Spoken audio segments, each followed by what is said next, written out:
Hi guys, James at Rampant Lion Reviews again for you today with another beer review. For this one we are going to head down to the Netherlands once again, and we're going to have a look at yet another of the beers that I brought back with me from my recent trip down there. So for this one we are going to go to Den Haag, the Hague in the southwestern part of the country, and we're going to have a look at a beer from another brewery that I've never tried anything from before. And to be honest, that fact surprises me because this is a brewery that I've known about for quite some time actually. But I have to say, I'm very curious to see how it turns out because I know that these guys are doing some pretty awesome stuff.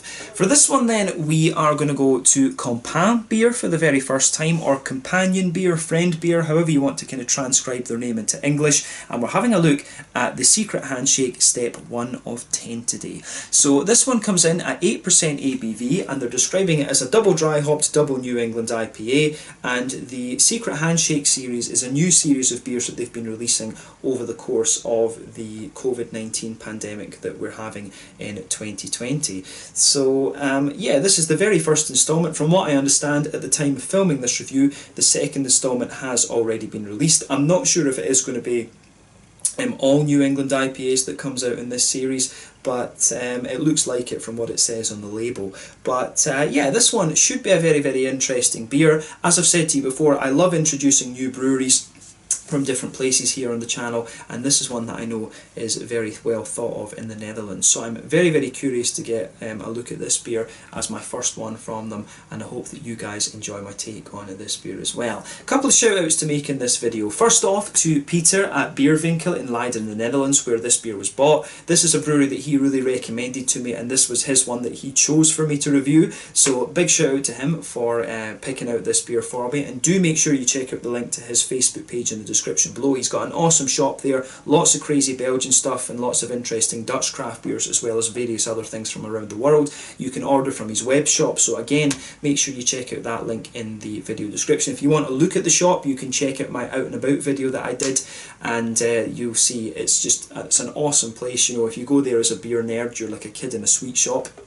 Just an awesome shop, and I'm sure I'll be back there again on my next visit to the Netherlands. But also a big shout out to my friends in the Dutch Craft Beer Collective in this video as well. So that is Douglas Hesselmans from Beers with Douglas, Remy Den Dupe from Beer Geek Holland, Herben Kaspars from Dutch Beer Geek, and then also my very good friend Thomas Hoendam from Thomas Open. So these four guys have all got some really, really nice channels there. They review a lot of Dutch beers. Quite a few of the reviews are in Dutch, but they do English reviews every so often as well. But you'll find the link to the Dutch Craft Beer Collective Facebook and Instagram page in the video description below. So do make sure you check out that, check out their channels, show them some love and give them a subscribe and things like that. And like I said, it's awesome at the moment to be able to introduce some new Dutch craft beers for you here on the channel, and I hope that you guys enjoy this Dutch mini-series, and I do hope that we can make this quite a regular thing on the channel over the next little while as well. So yeah, Bierwinkel and the Dutch Beer Collective, check them out. So yeah, as I say, curious to see how this beer turns out, and I'll tell you a little bit about the brewery before we actually taste the beer.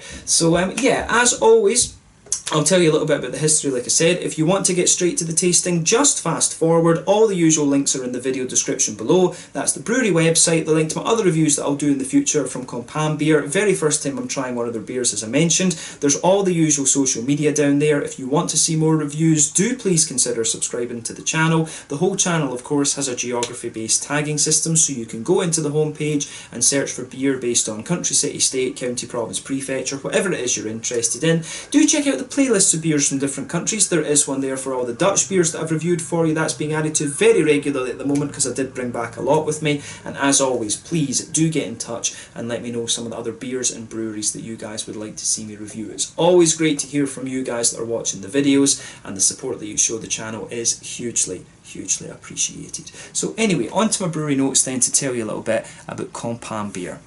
So Kompaan Bier, as I mentioned to you already, are based in Den Haag, the Hague as we would say in English, in the southwestern part of the Netherlands, and the company was founded by Jesper Langbroek, Jeroen van Ditmarsh and Frans ter Stege. So Jeroen comes from a background in engineering, while Jesper came from a background in business and consulting, but the two were also both avid homebrewers for a number of years, and they brewed together in Jeroen's kitchen and then later on in an old school in the Moorwijk district in Den Haag. So they brewed their first official batches of Kompaan Bier on the 1st of April 2012, and this took place at the Zeelandse Landbouwbrouwerij, and they continued to gypsy brew in both the Netherlands and Germany over the next few years, building up both their local recognition, their local distribution, as well as beginning some exports as well. But a few years later in 2015, the remaining founders, which was Jasper and Jeroen, they decided that they were going to build a new brewery in the Binkhorst district of Den Haag, which apparently has become a little bit of a startup hub for lots of different companies, and much of this was done with funding that they gained from crowdfunding. In the August of that year, they also opened up their tasting room right next to the brewery on Saturnstraat, if I'm pronouncing that rightly. Saturn Street, it sounds like it would translate into English as. But in 2018, they upgraded the brewery again so that it could produce around 8,000 hectolitres, which is 80,000 litres, if I'm remembering rightly. But there's apparently space to take the brewery up to around 20,000 hectolitres as well. And I'm just thinking, I think that might actually be 2 million litres, so maybe it was around 800,000 litres that they could produce, and now they're trying to scale up to produce around 2 million litres actually. So yeah, hectolitres is times 100, so 20,000 times 100, yeah, that's 2 million litres. So yeah, they started off with, they were able to produce around 800,000 litres, and now they're trying to scale it up to around 2 million litres actually with all these fermentation tanks. So yeah, that is pretty impressive, I have to say. As of November 2020, when I'm filming this review for you, these guys have produced around 105 different kinds of beer. And yeah, they are a very highly rated Dutch craft brewery actually. I don't remember seeing these guys outside of the Netherlands before, but I would guess that maybe in Belgium and maybe in Germany and France and stuff like this, you can get a hold of some of their beers, but I really don't remember seeing them either back home in Scotland, here in Sweden, or just over the water in Copenhagen. I don't think I've seen any of their beers make it here so far. Even on tap actually, I don't think I've ever had anything from these guys. But as I say, I don't drink so much outside of the reviews, but yeah, definitely cool to feature these guys on the channel for the first time. I think this might well be my first review of a beer from Den Haag. But yeah, that's all I can really tell you about the brewery for the moment. That was all the information that I was really able to find about these guys from the internet. But yeah, like I say, a very well respected Dutch brewery, and I know that my friends in the Dutch Craft Beer Collective think fairly highly of these guys too. So yeah, if you want to learn more about this brewery, you can check out the brewery website. You can follow them on Facebook and Instagram to keep up to date with all the latest goings on, and you can of course check out the Rate Beer, Untappd and Beer Advocate pages to learn more about all of the different beers that these guys have done. So yeah, let's get on and actually have a taste of this beer then. I'm very curious to see what this one has in store for us. So as you can see, the artwork on this one is kind of what you would expect going from the name of the beer, the Secret Handshake series. This one is of course the first of 10 beers that they are going to release in this one. The second has already been released from what I gather, but they describe this one as a double dry hopped, double New England IPA. It says on the side here, due to the ban on physical handshakes in this corona crisis, we at Kompaan had to come up with a new way to interact with our friends. How about a new hop forward beer series, an ever expanding sequence of IPAs and New England IPAs linked to intricate hand movements. Keep up with these crisp releases to learn and enjoy the complete Kompaan Secret Handshake sequence together with your friends. Ah, right, I see what they're going to mean. So it's saying, if you look at this, it's showing you here, you know, the first one is that kind of solid thing like this. So in each beer, they are going to basically teach you the Secret Handshake sequence of Kompaan. So that kind of makes sense actually. So they want you to buy all 10 of the beers. But it says, yeah, this is one of 10. So let's start with an easy. Let's start easy with a firm high 5 of 8%. Find out about the whole Secret Handshake sequence and more hoppy goodness at www.kompaanbier.nl/secret handshakes. So yeah, probably I'm only going to be able to review one of these for you, unfortunately, but that is just how it goes. But yeah, as you can see, nicely presented beer, this one. Definitely cool to have this as my first ever Kompaan beer for you here on the channel. And you can see they do have their own bottle cap as well actually, which is pretty cool. So yeah, that will be going in my collection to keep. But like I mentioned to you, an 8% New England's double dry hop double IPA, and it says on the side here that there is Azaka in this one. So I wonder if it is just a single hop Azaka beer, but it says that there are, it has, yeah, there's English barley malt, wheat malt and oats in it. So yeah, 8%. Let's get this guy out and we'll get on with the tasting then. So this beer wasn't It wasn't too expensive actually. I think I paid like €4 for this one, and it was odd because I actually bought a couple of other beers in there. One from Bulgaria, which was like €6, whereas this local one that's 8% was you know, quite considerably cheaper than that. And you would think that the Dutch beer would be a little bit more expensive than the Bulgarian ones because of the economics and things, but apparently not. So yeah, that is pretty cool. €4 for an 8%, a fairly locally produced 8% New England double IPA. I think that is pretty impressive actually. But yeah, as I said, this is my very, very first encounter with Kompaan Bier. I was going to call them Brouwerij Kompaan before doing this review, but apparently the name is Kompaan Bier.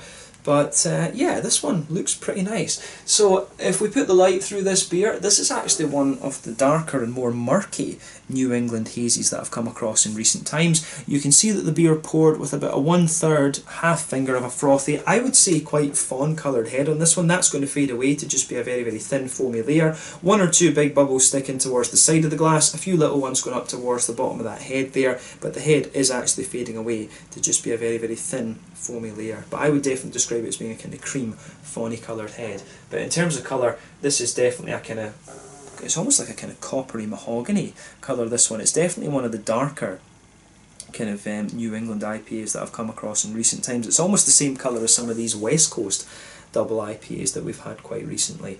But yeah, regardless, it looks like a very nice beer, this one, and I'm very curious to see what it has in store for us. So yeah, in terms of appearance, a little bit darker than I would normally expect, but it might well be that it's had a longer boil, or it's got some kind of sweeter malts in it actually. So we'll have a look at it and just see how we get on. So yeah, let's take a look at the aroma then, guys. Ooh, that does smell pretty nice actually. What I will say is straight away, this does smell like a slightly more malty New England IPA, this one. And there has been a bit of a trend up here in Scandinavia to add a little bit more kind of caramel or Vienna malt or something like this, Cara Munich and stuff, to these beers. But yeah, the aroma coming out of this one, I think, is very, very nice. Yeah, so straight away out of this beer, you can smell that lovely bready base to it. It's got a bit of a balance between a white bread and a kind of more wholemealy brown bread, in my opinion. You can smell a little bit of the slightly more creamy oats out of it, but you've also got a little bit of more kind of wheaty, smooth kind of white bready wheaty quality to this beer as well. Quite often wheat can give you a little bit of spiciness or a little bit of smoothness. In this one I think the wheat leans a little bit more towards the kind of smooth side of things actually. So yeah, the aroma that comes out of this beer, I think, is very, very nice. The malt base, as I've told you before, I'm a bit of a sucker for a malt base being Scottish, the Scottish sweet tooth and things. But yeah, this has got a lovely white bready, brown bready base to it. A little bit of a bread crusty character as well. A straight up sweet caramel, some biscuity McVitie's digestive type elements in there. And a little bit of that butter candy Werther's Original thing too. But yeah, the aroma of this one, compared to other New Englands that I've had, this is a little bit more of a kind of malty and kind of sweet take on the sub-style, if you like. So yeah, the malt base in this one, very smooth, and I think it comes across really nicely. So thumbs up to Kompaan for this. Like I say, I'm a sucker for a good malt base, and I've got a feeling this one is going to be pretty nice. Let's focus on the hoppy side of the beer then. Like I said, this one it says Azak on it, but it doesn't say anything else about any other hops. So I'm guessing there might be a bittering hop in this, such as Columbus or something, and then Azaka probably is used as the main flavour hop. So yeah, on the hoppy side of things then, you do get a little touch of earthiness out of this one, which is quite common. There's some nice floral aromaticity there, but I would say that the green side of the hops in this beer, they really lean towards more of a kind of grassy side of the grassy end of the spectrum, to be honest with you. So yeah, it has got a little bit of grassiness to it, this beer, and I would say that the grassiness does have a little touch of zestiness to it as well, which is quite interesting. But yeah, overall, the flavour of the beer, I think, is or the aroma of the beer, sorry, on the malty and the green side of things, it kind of complements each other quite well. They both kind of blend together quite nicely. On the fruity side of things though, it does get a little bit interesting. So for me, you do get that nice kind of sweet, oily, orangey sort of thing. Azaka, in my experience, has been a hop that usually gives you a bit of a kind of bright mandarin-y orange, especially when you use it in these New England IPAs. It can also give you a little bit of pineapple as well. But just going from the colour of this beer, which like I say is down to the malts or the length of the boil, you do get a little bit more of an oily orangey character out of this one. So it's got a lovely kind of more oily tangerine orange in there that you might normally expect of, for example, Mosaic. You do get a little bit of that in here, but you've also got a little bit of a kind of tropical note in there, and I almost want to say there's just a wee touch of a slight figgy, kind of red fruity kind of thing coming out of this beer as well. So yeah, the aroma that comes out of this, I think, is really quite interesting, to be honest with you. The aroma out of this beer, I think, is really quite nice. I have to say as well, I was wondering with the colour of this, the one thing you have to watch with these New England IPAs sometimes, a colour like this can be a sign of oxidation. It can be a little bit of an oxidation sign. The beer smells okay, it actually does, it smells fine, but sometimes in the New England IPAs, if you get a colour that's quite as dark as this, you also see the same in sour beers sometimes. If you get a colour like this, this can be a sign of oxidation, but I'm hoping there is nothing wrong with this one, but we'll find out in just a second, of course. So yeah, take a little bit of time and enjoy the aroma of this one. It certainly does smell fine for me. But yeah, as I say, fruity side of things, a bit of orange, a bit of pineapple, a little bit of a, there is a wee bit of a peary element to this one as well, come to think of it, and you've got a wee bit of that kind of juicy sort of figgy note to it. But yeah, this one is the Secret Handshake, step 1 of 10 from Kompaan Bier in Den Haag in the southwest of the Netherlands. A New England double dry hop, double IPA coming in at 8% ABV. Let's get stuck into this one. Slanje, Skål, Prost, big shout out to the Dutch Craft Beer Collective and Peter at Bierwinkel in Leiden. Cheers.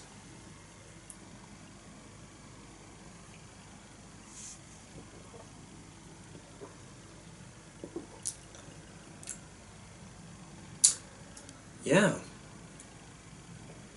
that is actually pretty nice, I have to say. I really don't think this one is oxidised at all. It actually just comes across really nicely. It just strikes me as being a little bit more kind of malty and things.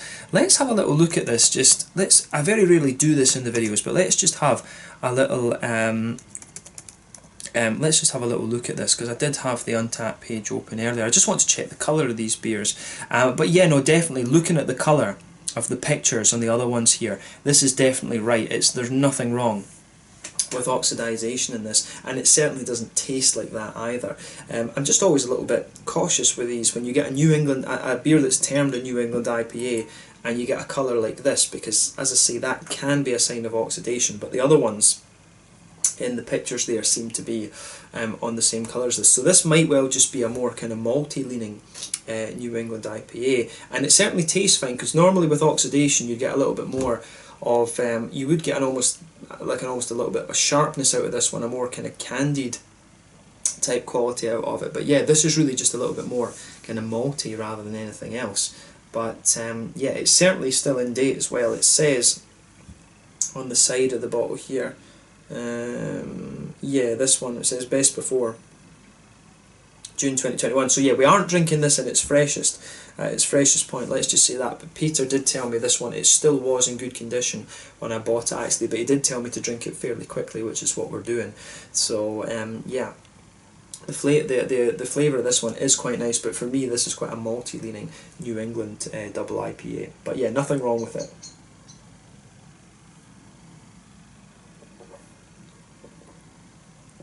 So we can cast all concerns about that to the side for the moment. But I will say I like this one. I like big malty beers like this, and it strikes a chord with me. I'd be curious to know what the malt base in this is, because it's certainly a darker New England double, but it comes across really nicely. It's got that big oily orangey character to it from the Osaka, and you've got a good little bit of brown sugary element to it as well. So yeah, where to start with this one then? Straight away with this beer you get that nice kind of white bready quality, that just blankets the middle of your tongue there. It is quite a soft white bread that you get out of this one, and the more that you progress into the aftertaste you'll get more of a kind of brown bready character coming to the fore with this beer as well. And I really like that about how it goes together.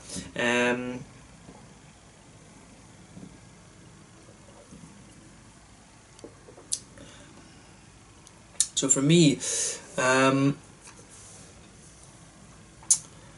it's when you go towards the back third of your palate, you can feel again that bready part of the beer just thickening up a little bit, and I think the middle third of your palate does thicken up a little bit as well. But yeah, on that back third of the tongue, you can really feel that slightly thicker bready element coming out of it. I don't get so much in the way of wheatiness out of this one. There is a little touch of a wheaty bitiness on the very back of the palate there, but that nice bready quality just thickens up a little bit the further that you go into the aftertaste with the beer. And as you move further forward with this one, the wheatiness just kind of smoothens out a little bit, and then as you go down into the middle third of your palate, you can feel that the thickness of the bread, just thins down a little bit, and then you start to get some of the oatiness sitting on top of that smooth bready backbone that the beer has. You can feel the oaty smoothness just sitting in there. Then you start to get the more brown sugary elements just coming out on top of that, actually.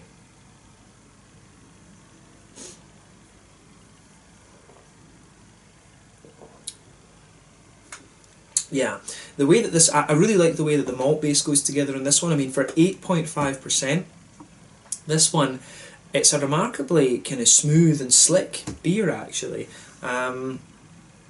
Because normally if it's an 8.5% and it's a New England IPA, you expect it to be quite a big, thick, creamy sort of thing. But this beer has a really nice slickness to it, in my mind, and I like how that goes together.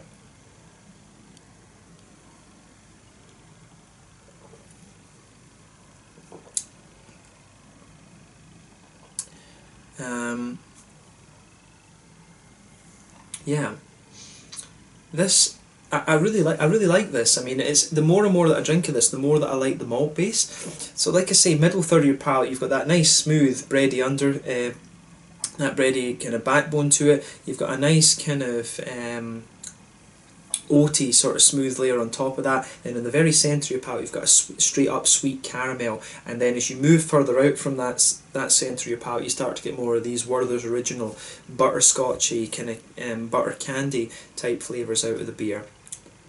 So I like that about this one. I really like how the malty side of this beer goes together. And as I've told you in other videos, it is a bit of a trend in Scandinavia at the moment to add a little bit of a kind of brown sugary element to these New England IPAs, and this one certainly fits that that bill to a degree as well. So definitely an interesting point to make about this one. Actually, I like how this goes together. So yeah, it's definitely one of the sweeter and more oily and slick leaning New England IPAs that you're going to come across. And you have to remember it's a double as well, so you do expect a bit of booziness out of this, and you get that, but it's not. That doesn't take away from the drinkability of the beer at all.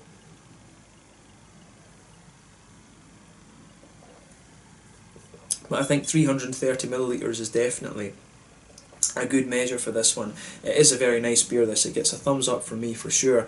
I wish I could try a few others in this series. I'd love to try a few other beers from their core range that they do as well, actually. That's something that I would love to try.